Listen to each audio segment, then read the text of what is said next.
Voilà, et clap.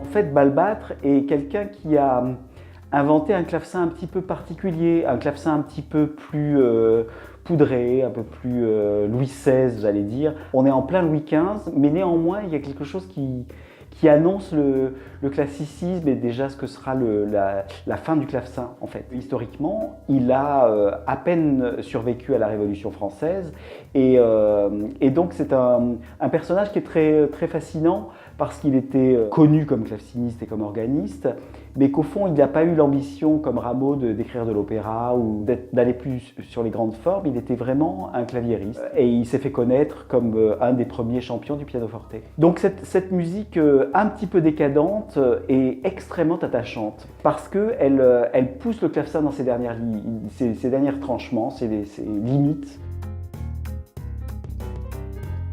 Très séduisante, colorée et chantante.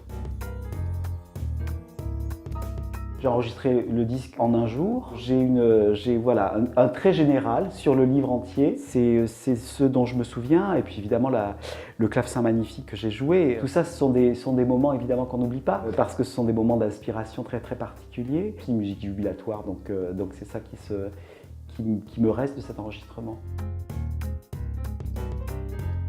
Je me suis dit, qu'est-ce que j'enregistre d'autre? Et du coup, on a enregistré un autre disque, mais c'est pas encore sorti.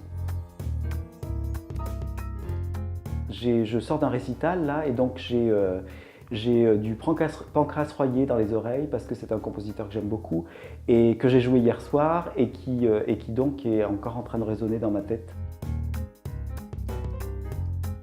Encore du François Couperin et puis surtout Salieri. Il se trouve qu'avec l'ensemble Les Talents Lyriques, on va s'attaquer au 3e volume des opéras français. Donc on a sorti déjà les Danaïdes, on a sorti les Horaces et on va sortir Tarare ce mois-ci. Et ça, c'est une grande excitation. Le livret de Beaumarchais, un concept extrêmement révolutionnaire dans le texte et dans la musique, il faut le dire. Donc c'est une grosse entreprise.